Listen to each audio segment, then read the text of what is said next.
Welcome back, everyone, and welcome to all of our new watchers and listeners. This is Ride the Stream. I'm Michelle, and I'm joined by my very good and very dear friend, Travis. How are you today? Uh, Hanging in there with the cold weather and a severe level of exhaustion, but doing okay otherwise. Excellent. How's it on your end? A little warmer than where you're at with you were saying that you have what, like a wind chill of like 10 degrees. We're currently in the let's see, where are we at? We're 51, but we are probably experiencing mid 40s, and then today that we're recording, we're actually supposed to hit 75. So I Oh, know. Well, that's what you get when you live in Arizona versus, Maryland. yeah. I can dream of 75. It's okay. There you go. Yeah, yeah. Very sunny weather here today, as usual. Well, we're in a little bit of a pickle because we got the sad news when we turned on our respective Netflix that Lost is going away Yeah. at the end of the year. December 31st will be the last day, or you have to watch it before the 31st or whatever. But yeah, I we haven't actually discussed how many more episodes we're going to do. 12 seems like maybe a good stopping point because season two is 24 episodes, so maybe stopping halfway through is the way to do it for now. But we are trying to find other venues, either online or through library or being able to pick up secondhand um, each season so we can continue our discussion. But um, until that solution solidifies for both of us, we'll probably look at doing perhaps a new series that's starting up on Netflix or maybe Prime or somewhere else. We haven't done a Prime as yet. So it's to be determined, but Yeah. I think this will probably be our last discussion of Lost for the moment. As Travis and I were talking in the green room before we started recording, I've already made the commitment to not find out anything more about Lost. I'm going to maintain my newbie status. It's a way to do Uh, it. I'm going to hold strong and try to keep from any spoilers. Um, and with that, we're discussing episode 12. So for anybody that's new here, I'm the newbie. Travis is the veteran of the Lost series who's watched it. What, this is probably about your fifth or sixth time now going through Yeah. it.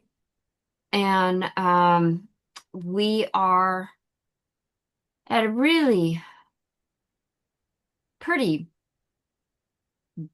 sad episode. It's called Fire Plus Water, and the focus is on Charlie. And I think I'll speak for myself, but I think, Travis, you probably feel like Charlie's kind of a beloved, adorable, very sweet character on Lost, but he Yeah. has a troubled past, and he's had struggles on the island. And I'm going to say in my initial thoughts, because I know that we bring that up, I never imagined this was the direction we were going to go with Charlie and his addiction. This was um, not where I thought the episode or, the series is going to go for Charlie's story.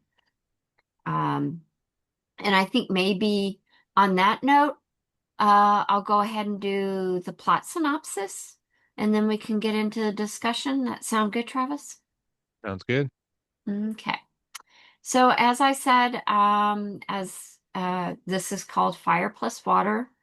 Flashback focus is on Charlie and his life. This is not the first time we've gotten flashbacks to Charlie. This might be like the second or third. We haven't had a lot of flashbacks with Yeah. Charlie. So I'm kind of feeling like this might be like the second one, but I'm not sure. Maybe third. Maybe if you count part of the season one finale where he was kind of in there with Hurley, That's true. Yeah. but I mean, the focus on that episode was primarily Hurley, so you're Yeah. probably right. I think Yeah. that sounds right. Yeah. So, picking up on this episode, uh, last episode, Claire found out about the drugs that were in the Virgin Mary statue. So in this episode, we pick up and Charlie takes the breakup with Claire and Aaron, her baby, particularly hard, leading to this episode's focus on the British musician who, as we may remember, is a recovering heroin addict. Having the responsibility of taking care of Claire and her baby gave him purpose.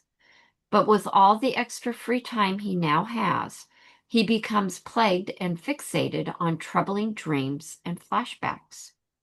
For instance, religion and his dysfunctional family influence Charlie to believe that Aaron is in danger.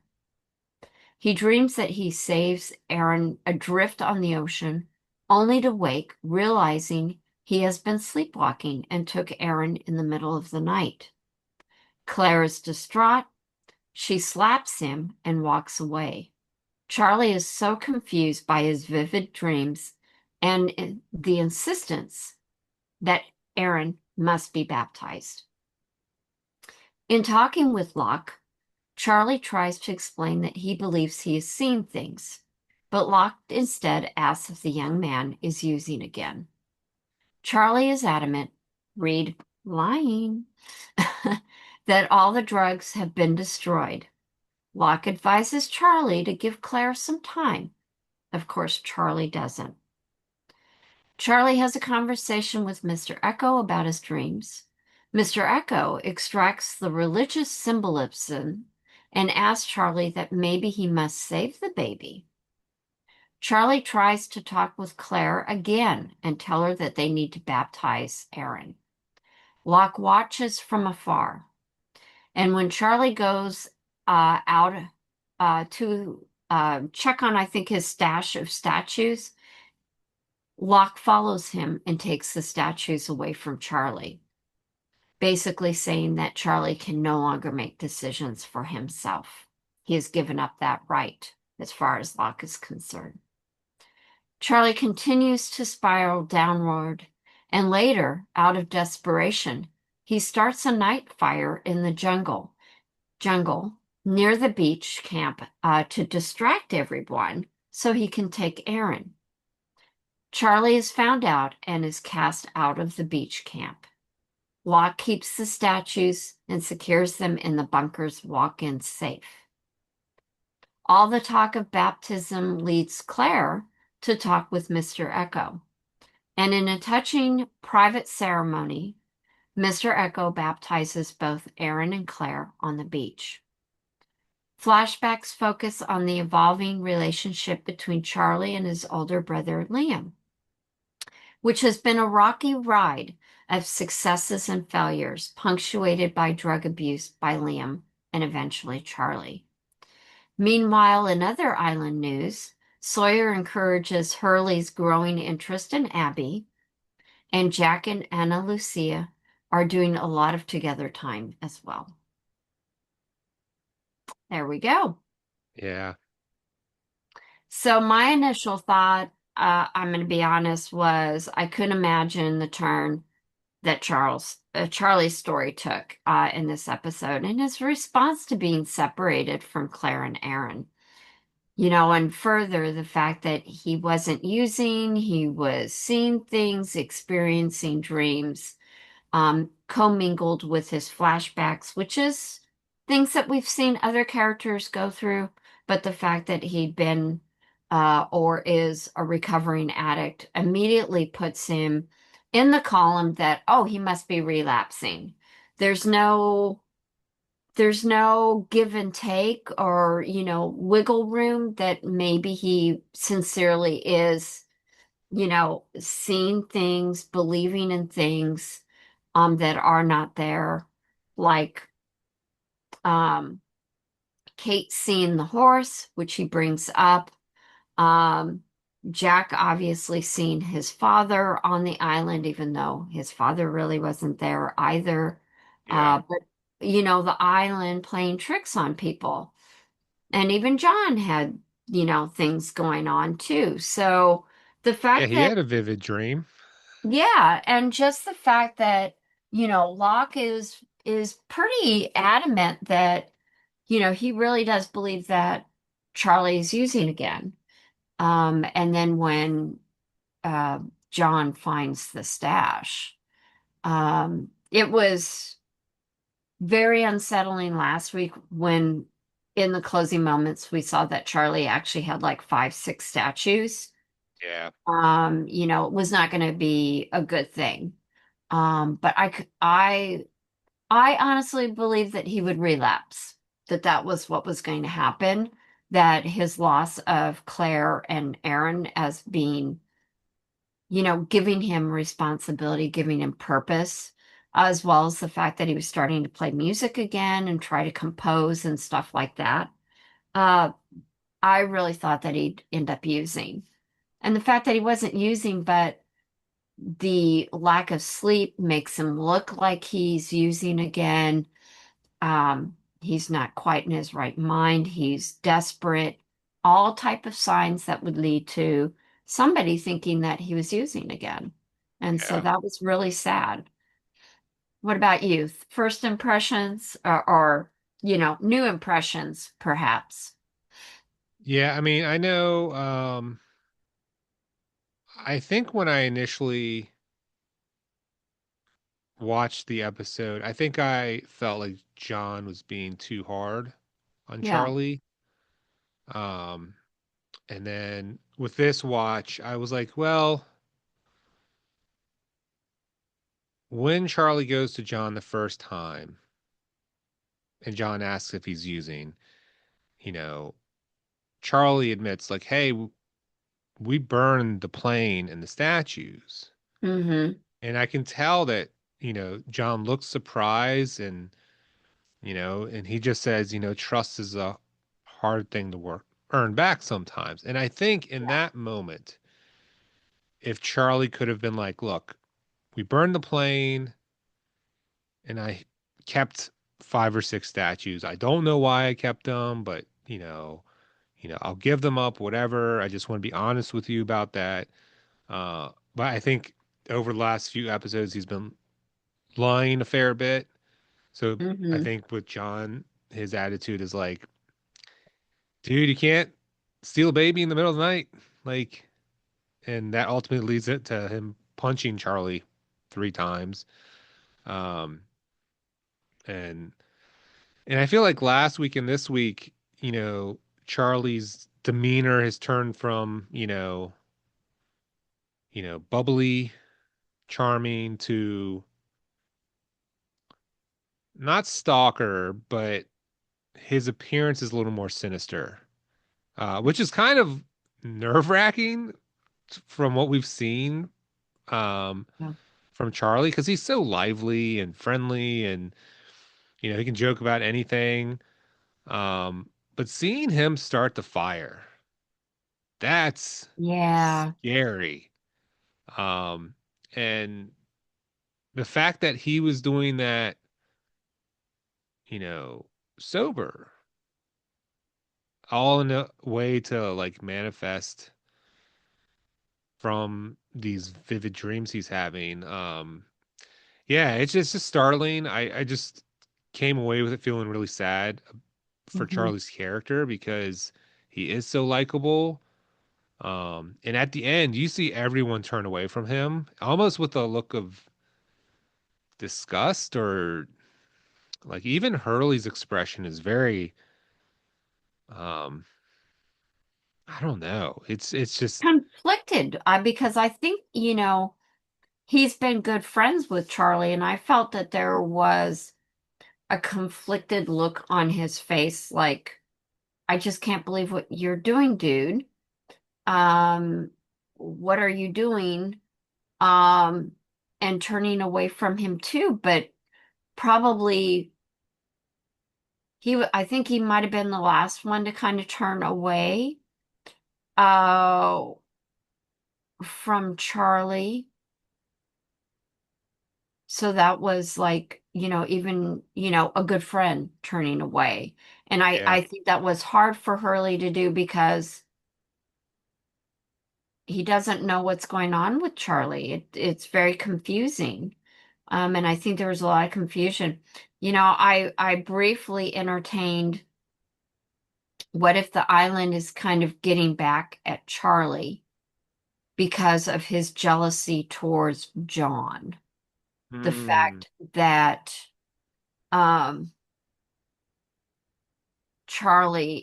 feels jealousy at the fact that it's like Locke moving in on his little family unit. Yeah. And I felt like it was a good reality check, and I think it put things into perspective when Charlie, you know, accuses John of, what are you doing? You weren't there when the baby was born. You weren't this, you weren't that. And the fact that Locke just calmly says, well, you weren't either, and it's like, oh, yeah, that's true, Yeah. that isn't his baby, that Claire is not his girlfriend.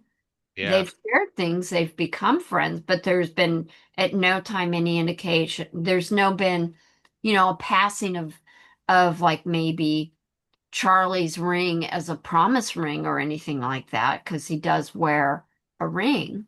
Yeah. So there was never anything of that. I think it just, it was still developing. But the fact that he became cagey when um, Mr. Echo was trying to find out more about the statues, and I think, okay, we're not going to know for a while. But another thing is interesting is the fact that Charlie says that Mr. Echo is a priest because that's what Mr. Echo told him. What is Claire going to think when eventually it's going to come out?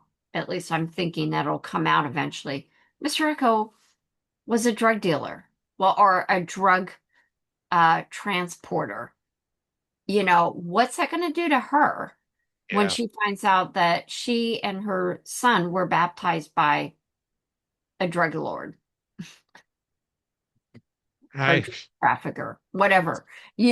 So it's kind of interesting that you've got that whole dynamic underneath the surface and not, even really discussed, but you have that extra dynamic going on, that's not even been explored yet. So, Yeah, and the interesting thing here is that um Echo is kind of this clear example of what his life could look like, on or under normal circumstances where he isn't abducted as a child and like groomed into this warlord. Like, um, we see him. And so you kind of get that scope of second chance.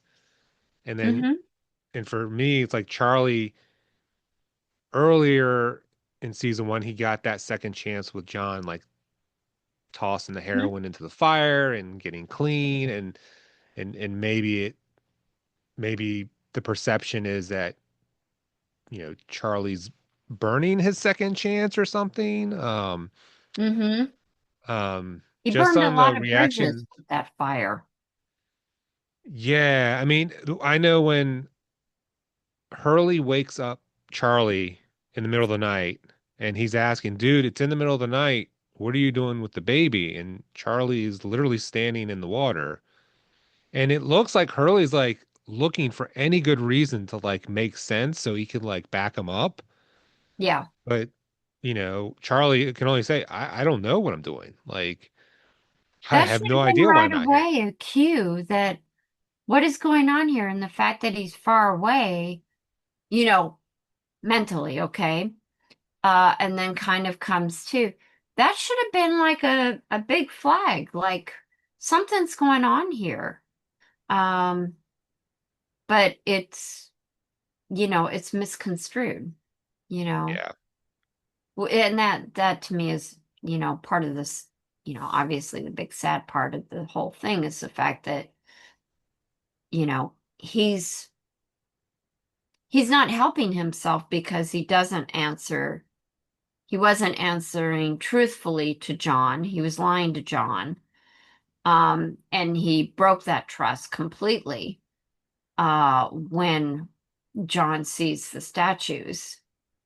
Um, so he doesn't help himself at all. Yeah. Charlie doesn't. Yeah. And it's just, I think this is an episode. I mean, we were talking offline. It just felt hard to like focus in on like scenes and characters because it was so hard to watch Charlie trying to just figure things out, but Hmm. also realizing he's lying throughout the process too. So it's like he's not helping himself. Hmm. Um, so it's just one of those circumstances where it's like, like, what do you do in that situation? Like to help him? Yeah. And I don't know about you and how you felt when you watched it for the first time, but I honestly don't know how he's possibly going to be able to get back in the good graces of anybody for quite a while. Um, even Anna Lucia is not like with the group, the fact that she shot and killed Shannon, Yeah. you know. Um, so it's going to be interesting. How is Charlie going to survive, without, because I almost felt like I kind of feel like if Charlie doesn't shape up, they'll cast him out. I really Yeah. got that sense from the way that Jack, when he was, looking him over, checking his face, saying, "Oh yeah, you need stitches. You cannot ever do this again. Promise me." He didn't care Type whether of or not he thing. was using. Hmm? He didn't care whether or not he was using. He was just like, Mm-mm. I need to know you're not going to start a fire again. Like, I don't Yeah, like, I think he was like, I could care less right now about whether or not you're using. That's not like, right. The major concern is you could have like yeah, torched the entire camp. yeah. So, yeah, no, that was a very I agree. That was an interesting take from Jack's perspective. Hmm. Um, and I think that's the first time in a while that I could say, okay, that's his leader role coming out. Hmm. Um, in a way that's saying, "Hey, can't do that again and get yourself together." Like, Hmm. but I think you're right. I think he was getting ready to say, "Okay, if there's any inclination that you're going to do this again, you're gone. Like, I don't care Yeah. where." So, yeah, it's a good read. Thank you. Well, I try to pride myself on those.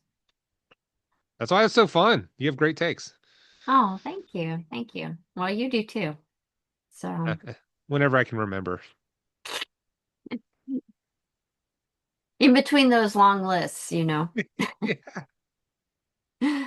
Well, the other thing that in my initial thoughts too was right at the end the fact that I'm left wondering, as we always say, we get some questions answered and new ones take that place of the old questions that we had. And of course, my immediately thought, okay, John was obviously recalibrating the lock on the safe and he put the statues in there. Why did he not destroy them? I am left like really trying to figure out why would he keep those statues with the Yeah. drugs in them? Why? There's no I, I mean, I don't know. Is there some sort of medicinal value to heroin in some form? Um, I just don't know. I just don't know why you would keep that kind of stuff around. Yeah, it is surprising.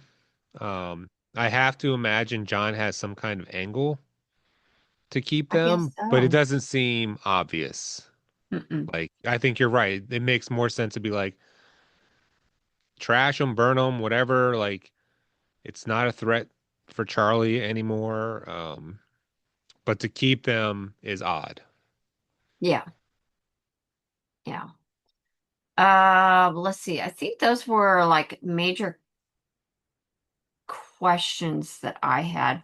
I did find it interesting that Claire asked about staying in the bunker because it doesn't sound like anybody stays in the bunker, which I thought was kind of interesting. I don't know how big it is. I mean, I guess it's not very big because if it was just Desmond in there, Yeah. um, you want Desmond and maybe one other person, right? I think there's supposed to be two in there. That it wouldn't be that huge, but they make it seem like it's kind of big. So it's just interesting that there's really like John in there working on the safe or, any of the technical stuff. We've seen Saeed in there because of the electrical and the communications. And typically somebody manning the alarm system. There was a And pantry. yes, in the pantry. Oh, there's Spunky. I don't think Spunky gets on screen very often. And there he went. We're back down to no kitties in the screen. Um, but I'm actually glad they did that scene because otherwise you would like kind of think, oh yeah, why didn't you just go to the bunker? That seems like it would be, safer. Um, and I don't actually remember.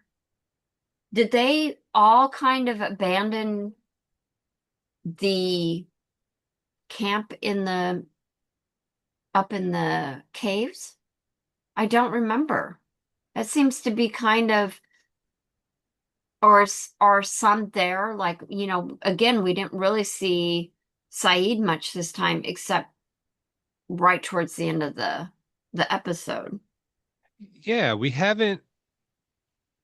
I feel like that hasn't been talked about since maybe the first episode of second season, where everyone's hiding out, waiting for potential others to show up. Hmm. So yeah, I'm not sure who is where. So, Yeah, because I know like Jun and Sun were up in the cave, but they're definitely down on the beach. yeah, Hurley is down on the beach. Libby's setting up on the beach. Mr. Echo's setting up on the beach, I believe. Anna Lucia's setting up on the beach. So Sawyer's down on the beach. So maybe they all moved to the beach and maybe they just didn't, maybe that's one of those little teeny gaps that, got missed in the writing. Because if you didn't maybe. see it, I definitely didn't see any sort of transition of the group to the beach. Yeah, yeah, I'm not sure. Yeah. Oh well. Interesting. Um, well, I know we are getting close to a break time. So I'm thinking maybe we'll take a short break Okay. and then come back and explore our wonderful little episode questions of our favorite character, our favorite scene. And then, Travis, I think you've got like maybe a third question to explore and discuss. Yes, Yep. indeedy. All right. Well, definitely stick with us. We'll be back in just a moment or two. And we'll see you shortly. Hey everyone, just a quick break to say thank you for watching. If you'd like to support Michelle or I, we have links to our works, social media in the description below. Um, Ride the Stream is our kind of fun gig where we get to take a break and do what we're going to do anyway and just record it. And if you can spare some time to follow us on social media, where you can find our other creative works, that'd be great. And that's it. We'll get back to the conversation. Well, welcome back. I've got a cat against the door. Hold on. Two. Hi, you coming in? Coming in? This is Max, the big boy. Sighting two of a cat. Yep, yep, yep. Come on in. Okay, he might have to think a minute. You know, he's not too deliberate. Oh, now he's going to go back to the door. He's probably going to try and play. But anyway, all right. So, welcome back, everybody. We are discussing episode 12 of Lost, season 2, called Fire Plus Water. So, now we're kind of to that point in our programming where we kind of turn and start talking about who our favorite character was of the episode, our favorite scene, and then Travis, or I might have another question in mind. Usually it's Travis because he is the veteran viewer. Oh my God, Spunky too. Wow. Okay, so gosh, I think we should probably start with our favorite scene. And I know I find it really challenging to say favorite scene because so much of this episode, I'm going to say 99% was pretty hard watch. And we've Yeah. said that a lot through the various episodes.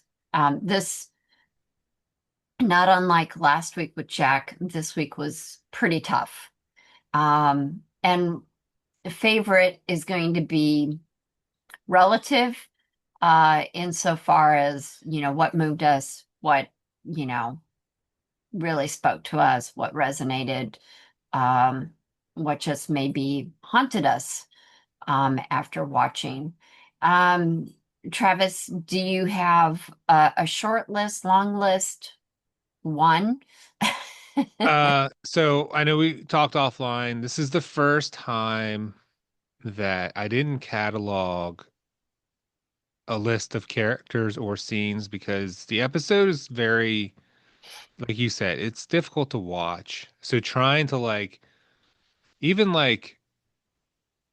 and maybe it was the idea of the word favorite, and maybe that's why it was such a struggle for me to Mhm. narrow it down. So I figured as we talked about it, just organically come to something. Um, and I think if I had to pick a favorite scene, it would narrow away from, you know, Charlie's experiences just because they are so hard to watch. So I think I will go with the scene with Sawyer and Hurley. Uh, they're sitting down, they're playing blackjack. Earlier, Sawyer was teasing Hurley about, you know, having a fascination with Libby. Mhm. And, of course, he gave him a couple nicknames. I think one of them was Jabba, which I think he's used before. But after Kate says, "Hey, why do you gotta be like that? You're acting like you're in junior high." Yeah. You know, the next moment we see them, they're sitting down, they're playing blackjack. Sawyer sees Libby and's like, "Hey, I bet you could do some laundry too." While she's going Mhm. to the hatch to do some laundry, and Hurley's just like, I'm waiting to make my move," and or waiting for my moment. And Sawyer just stands up and says, "Your moment's right now." And he shouts, "Hey, Libby!" and ducks into his tent. I So it's just I love Hurley. And I was that. like,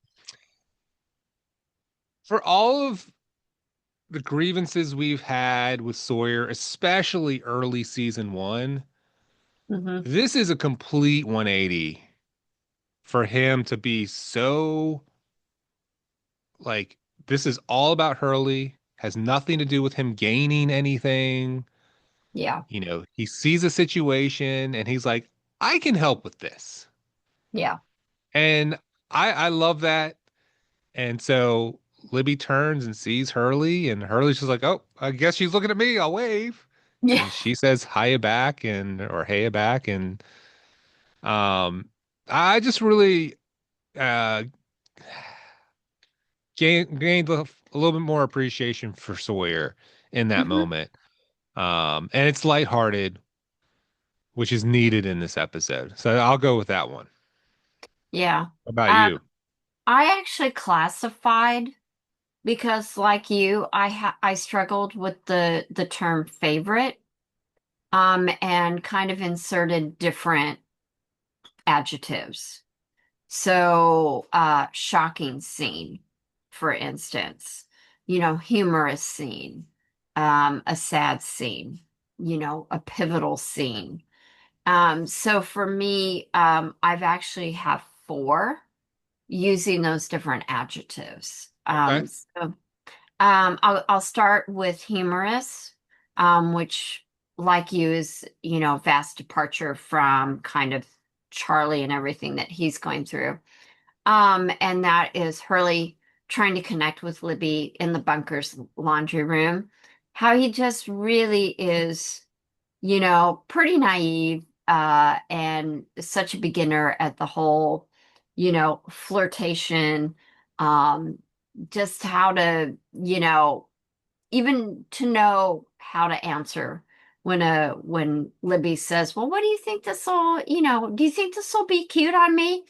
And I do like what he came back with in the end, when she kind of, playfully scolds him that this is where you're supposed to say, something, nice or, complimentary or positive. And I liked what he said, and now I'm like drawing a blank what he said, but I liked the word he used, and I was like, that was really sweet. And it, sometimes, um, it wasn't like, oh, hot damn, Libby, which could be, well, one, out of character, but two, objectifying her. And Is it I just awesome? like, maybe he says awesome. I don't know, but I just like what he said, and I was like, it it wasn't objectifying, and it wasn't demeaning, and yeah, I think it was just positive and it was respectful, and I liked that, and so that to me was quite humorous. She's remembering, oh, well, I remember you because you stepped on my foot. And Hurley is, thinking back to the his flashback and the fact that he was just trying to make it onto the plane, you know, and dodging through all the other characters that, ended up on the island. So that was my humorous. Shocking was uh Locke just wailing on Charlie, punching him. I would have never thought that that would happen. So, um, you know, Locke could be very critical, could be parental towards Charlie. Um, but for him to just turn around and beat him like he did, when it was obviously, for us, it was obvious that there's more going on for Charlie than using, which he wasn't. But, Yeah. Locke took it very seriously that you way overstepped, and really putting him in his place. And Locke has done unconventional things. This was just downright, what the F, you Yeah. know. But we had other what the F scenes with Locke, so this shouldn't have been quite as shocking as it was. It maybe because it was Charlie and they had Yeah. connected, they'd been close. So maybe it was that. The sad scene for me was Charlie. Charlie's feeling of loss and devastation from losing his piano. This was one of the flashbacks. Yeah. Just, you know, he didn't only lose the piano that his mother had bought him. Obviously, his mother passed away. She meant a lot to him. She really believed in him, felt that he was very talented. He was going to go places. And he lost that rock. And what's interesting is he became that rock for his brother. And in that scene where his brother said is just saying, I've got to be responsible for my family. And Liam at no point acknowledged that Charlie was part of that family. Yeah. Charlie was not part of that family. And yet Charlie gave up a lot and stood up for Liam through a lot of shit. Yeah. And that's how he got treated. And on top of it, now he was using, which he probably never would have done if Liam hadn't gotten, messed up. So I feel like Liam definitely had a hand in Charlie's spiral downward and getting involved in drugs and stuff. And, he's also like, well, where's the money from the piano? You sold my piano. Where's the money? And Liam's like, well, I'm taking that money because I'm taking my family to Australia. I don't care what happens to you. Yeah. So, I felt that just such a disheartening and very, very sad, when that happened. And then the last I feel is kind of pivotal to the title, cat hair, sorry. Um, Pivotal to the episode of Fire Plus Water, and that is when Claire and Aaron are being baptized. It's very touching. They're actually in the spot where the fire had been the night before, kind of guessing, how the events went.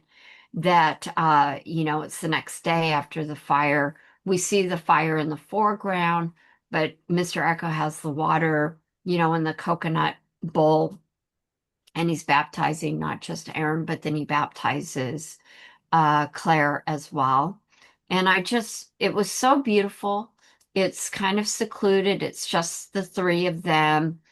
There's a lot of symbolism to three. You've got the fire in the foreground, the water saving, not just saving the jungle and the beach, but what else the water represents in a religious setting. It's just beautiful cinematography, gorgeous lighting. It really elevates how personal that moment is. Yeah. And it's Claire sharing that with Mr. Echo, which I thought was interesting. Nobody else, not Locke, not obviously not Charlie, and just the three of them. And so I thought that was kind of pivotal and telling, kind of encapsulates the entire episode down to that. And the idea of the fire plus water. So, Yeah, that scene, it did feel like they were the only three on the island, just the way mhm, they filmed it. Like that, you're right. That was a such a great way to like create this bubble for them. Um, yeah. yeah, they the crew of the show really know what they're doing when they're, you know, trying to capture moments. So, Yeah. Yeah. So that was me and those. Did you have any other kind of standout scenes that you want to mention um, that well, I will impacted you? say, I did enjoy the Hurley and Libby in the laundromat. Um, I thought that situation resembled a more typical situation than maybe you'd expect in, you know, general storytelling. Because normally, at least classic 80s, 90s, 2000s, like, oh, the man is the go-getter and he's gonna go ask his girl out or whatever. I'm macho and um and Hurley is kind of like this, he's shy, but he's very charismatic in his own way. Hmm. Um and Libby's just like, hey, don't you think this would look great? And turn around, I'm gonna try it on right here Yeah. for you to give me your opinion. Um and I like that. I thought that was a nice change of pace from what we typically see. Um, and even in the few scenes, like their chemistry is really good. Yeah. Even though Hurley's kind of like unsure of how to respond, it seems sincere. I really appreciate. So yeah, I think the lighthearted scenes in this episode were great. Um, It's kind of I'm trying to think. interesting, if you don't mind if I interrupt, the fact that in past episodes we've also talked about how Hurley seems to be able to read the room and is kind of the social worker in the first season. And now we have Libby, who is, I think she's a psychologist or Something like that. therapist or Yeah, something like that. So it's interesting that the two kind of social forward focused individuals are working to get together. So I think that's cute. yeah. And the scene that you had for Sad with the piano generated my potential third question. So I can talk about that later. Yeah, that's a rough scene. That's that's Yeah. that's like it's difficult to even like quantify how Charlie can even like come back from that. Like it's so if you sit and think about it, it's so devastating. Yeah. Um, because Liam is just absolutely nonchalant about I sold it. You know, I bought tickets to Australia. You know, her uncle's gonna get me a job, and I'm gonna get clean. And I mean, Yeah. kudos to getting clean, but you're doing it off of your brother's livelihood. Like, Yeah. I was like, how self-absorbed is he? And how absolutely greedy and selfish he is that he's leaving Charlie in such a devastating point. yeah, Um, and because, he's got a better deal. It should have been a family situation where he's like, dude, come with me. We'll get clean together. And we'll have a better life and we can restart the band when, we're in Australia. Because, obviously Charlie, you know, could write, compose music and things like that that's touching. And Liam just continued to take, take, take. yeah, It was very sad, very sad. yeah. Um, yeah. Well, I'll focus more on that one Okay. later, but I think that's pretty much it. The Mm-hmm. again, Echo uh does a great job being mindful of who he's talking with, you know. You know, Charlie accuses him of like that scene where Charlie accuses, did you tell Locke about that scene stood out to me. He's like, did Mm-hmm. you tell him about the statue you gave him? He's like, why would I? Like, Yeah. um, and then he talks about him like having the dreams and Echo's like very can be a very curious individual and he starts talking about the dreams. I like that scene because it was Mm-hmm. it kind of showed Charlie talking to someone to try to figure out what's going on, and Echo maybe trying to help him find reason to the madness. Um, and like Echo tells Claire in the end, like, I didn't tell Charlie to steal your baby. that Yeah. that was not my intent. So, No, and I um, think that was important for him to vocalize that because it was almost like the whole, telephone game, how things get convoluted, as they step back from the original source. Yeah, I thought that was important that he actually stated that because otherwise, she'd be like, well, what the hell? Why are you telling Charlie to take my baby? yeah, And Mr. Echo would never do that. I mean, he just doesn't strike me like the type that would have that occasion to say, especially since he has kind of evolved into and stepped into the shoes of his brother to become a representation of religion, which is interesting because this is, I think, the first episode where we see Locke has a particular approach and Mr. Echo has a different one. And I think they're going to delineate even more. That's my thought, that they are going to represent, like, John Locke is John Locke, the law and things like that, and philosophical, while Mr. Echo is definitely going to be, looking at religion and the symbolism around dreams and the more spiritual needs versus the more civilized, rational, scientific lens that I think Locke takes. yeah, So, yeah, yeah. It's an interesting yeah. type. Yeah, we'll see. Yes, we will. So, speaking of characters, did you have a character that stood out for you? As we were talking, I was thinking about how, we've also used the term most interesting scene or character. So if Hmm. maybe if I would have focused that, maybe that would have helped with the scenes. Um, so I would say most interesting is Charlie.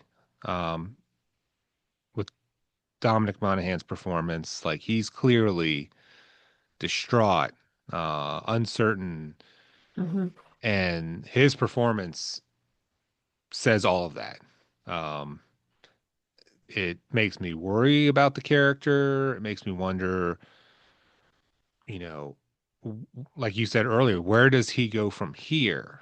Like, Yeah. especially if he's deemed as an outcast for what he's done. Um, and just the whole, backstory of, they did a quick scene with his father. Their father was a butcher, and tell them that they shouldn't be in music and they should be have a trade. And Hmm. um, even his brother at one point says that they are meant to be two butchers, and Charlie's like, don't say that. Like, they have a different path, and so it's just hard to see what Charlie went through. But I think the performance that he he does in this episode um, is part of the reason why it's so hard because Hmm. he's very animated with his facial expressions. I feel bad for him in the end when he's pleading to like baptize Aaron, even though he's literally just again took him. But this time he knew he was awake. Hmm. And that's a hard pill to swallow because he can't blame that on sleepwalking. So um, yeah, definitely I'll give it to Charlie for this episode. Hmm. What about you? I am the same. I definitely felt that Claire was up there with her performance, being distraught in tears. Um, but also, Mr. Echo and his pearls of wisdom and trying to understand the dreams, the very mystical, spiritual aspect, and then of course Locke just shocking performance. That must have been hard. I kind of think behind the scenes sometimes, believing that all these characters are, all the actors are, around and joking and getting along.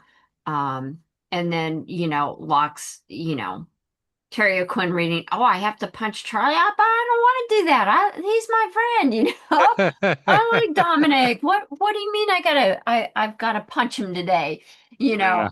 know, and things like that. So, yeah, I'm sure that was maybe tough on him as an actor as well to have to, you know, um, do such a despicable but warranted, you know, response. Yeah. So yeah, I definitely give it up for Charlie. Just with everything that the journey that he goes through in this episode, flashbacks, as well as on the island, just all of the range of performance that he has to do, the highs, the lows, the addiction, and the desperation, Yeah. um, of a very sleep deprived person, you know. So yeah, definitely Charlie was at the top of the list for me. Yeah. Oh, Yeah, rough. yeah. Now, you said that you had kind of the making of a third question. Um, did you want to bring that one up now? Yeah. So when with your sad scene with the piano being sold, um my question, it's kind of open-ended, like it's like Mm-hmm. how can you come back from selling your brother's piano that their mother gave him?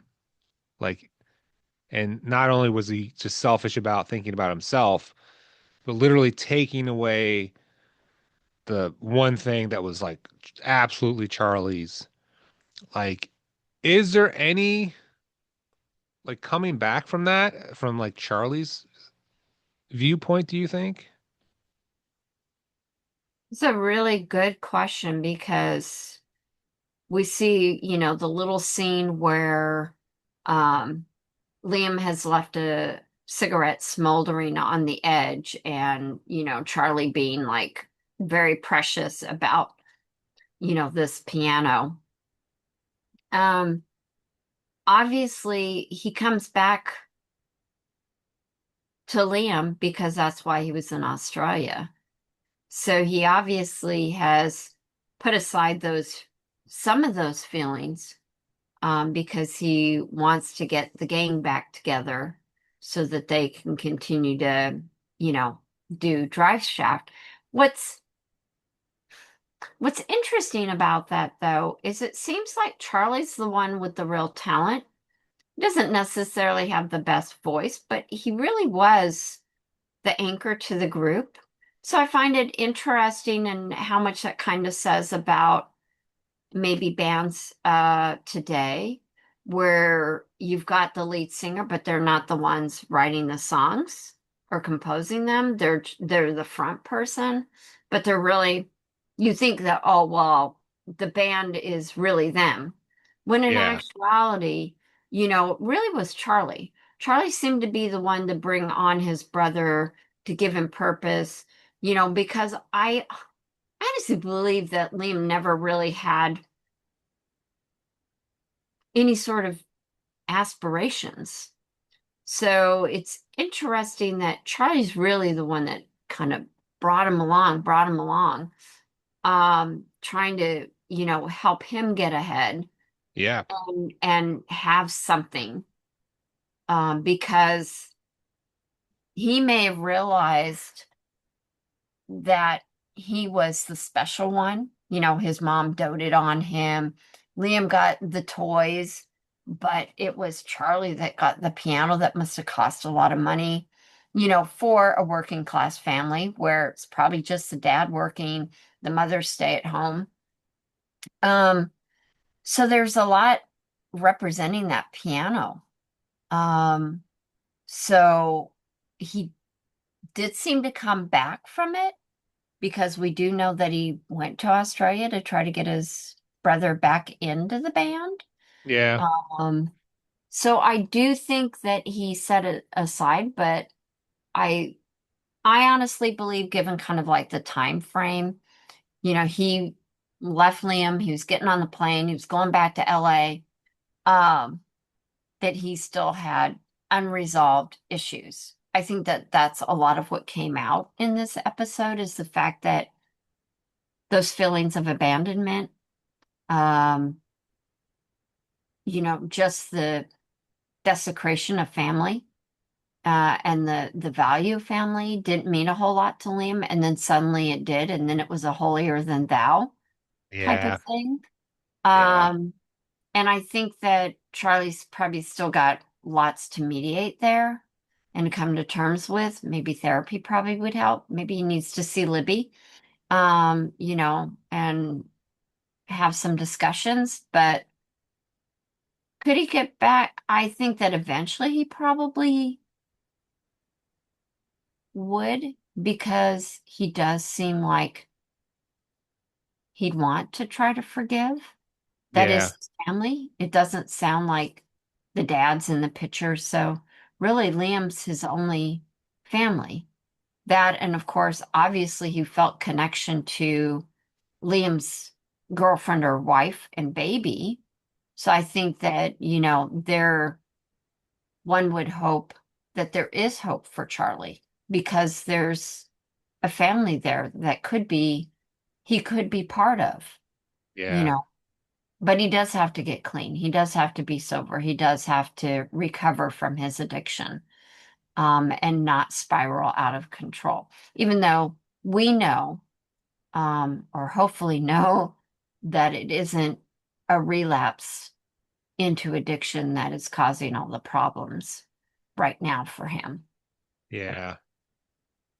Yeah, it's interesting because Charlie seems so fixated on getting Drive Shack back together, Hmm. which includes his brother. And it makes me wonder, like, wouldn't it have just been healthier for him to try to solo or start a new band?